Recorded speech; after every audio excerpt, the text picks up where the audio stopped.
ओम श्री साईराम. मी प्रियांका.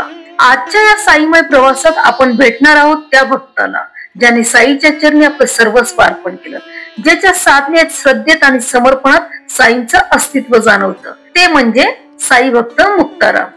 मुक्ताराम हे जळगाव जिल्ह्यातील रावेर गावातले राहणारे होते. ते 1911 मध्ये पहिल्यांदा शिर्डीमध्ये आले. त्यानंतर त्यांनी आपला परिवार सोडला आणि ते कायमचे शिर्डीचेच झाले.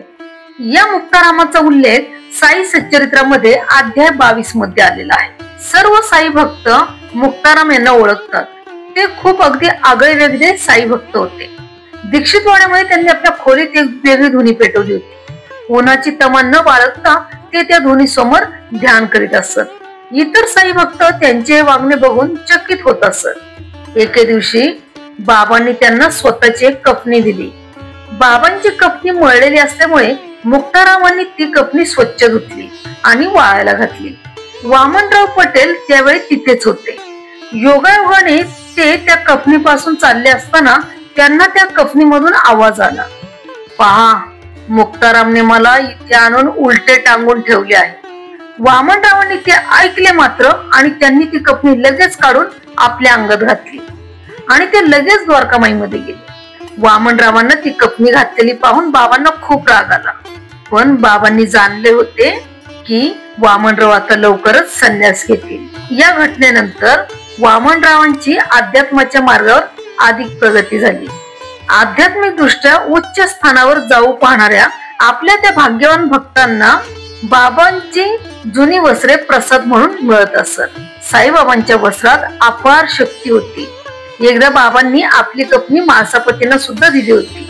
म्हाळसापतींनी जरी आपल्या कुटुंबाची व सामाजिक जबाबदारीची काळजी घेतलेली होती तरी सुद्धा ते आयुष्यभर संन्याशासारखेच जीवन जगले. श्री वामनराव पटेल हेच पुढे स्वामी साई शरणानंद म्हणून ओळखले गेले. असेच एके दिवशी मुक्ताराम, हेमंतपंत आणि इतर काही भक्त दीक्षितवाड्याच्या पहिल्या मजल्यावर बसले असताना एक मोठा साप आतमध्ये शिरला.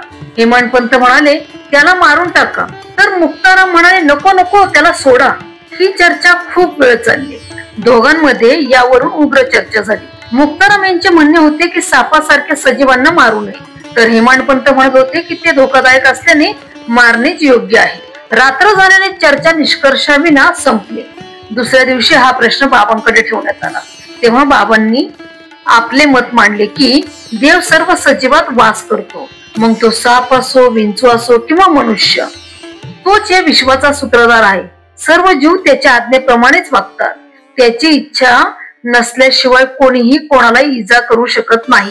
म्हणून आपण सर्व प्राण्यांवर दया आणि प्रेम ठेवावे, भांडण, मारामारी सोडावी आणि संयम राखावा. देवच सर्वांचा रक्षक आहे. बाबांच्या समाधीनंतर काही काळात मुक्तारामांच्या मनात विचार आला की तेही बाबांसारखेच वागू शकतात. हळूहळू त्यांच्या वागण्यात बदल दिसू लागला. ते बाबांसारखे कपडे घालू लागले आणि एकदा तर थेट द्वारकामाईत जाऊन बाबांच्या आसनावर बसले. भक्तांनी त्यांना खूप विनंती केली की हे आसन सोडा, पण त्यांनी सांगितलं, स्वतः बाबांनीच मला इथे बसायला सांगितलं आहे. मी त्यांचाच वंशज आहे. काही वेळात त्यांना काहीतरी टोचल्यासारखं वाटलं आणि त्यातून रक्तस्राव होऊ लागला. ते दुसऱ्या ठिकाणी गेले, परंतु त्यांनी अनेक औषधं केल्यानंतरही आणि बाबांची उदी लावून सुद्धा त्यांना काहीही उपयोग पडला नाही.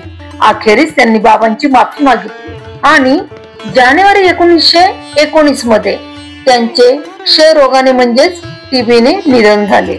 या दीक्षितवाड्यामध्येच त्यांचा देहांत झाला. भक्तांनी त्यांची समाधी लेंडी बागेत दत्त मंदिराच्या मागे बांधलेली आहे. लेंडी बागेत विशेषतः 2 भक्तांच्या समाध्या शेजारी शेजारी बांधण्यात आलेल्या आहेत. त्यातील एक आहेत मुक्ताराम आणि दुसरी आहे आमीदास भवानी मेहता. जेव्हा आपण बाबांचे दर्शन घेऊन लेंडी बागेत नंदादीप आणि दत्त मंदिराकडे जातो तेव्हा या 2 समाध्यांचे आपण दर्शन घेतो. बाबांचा घोडा श्याम सुंदर यांची समाधी देखील तिकडेच आहे.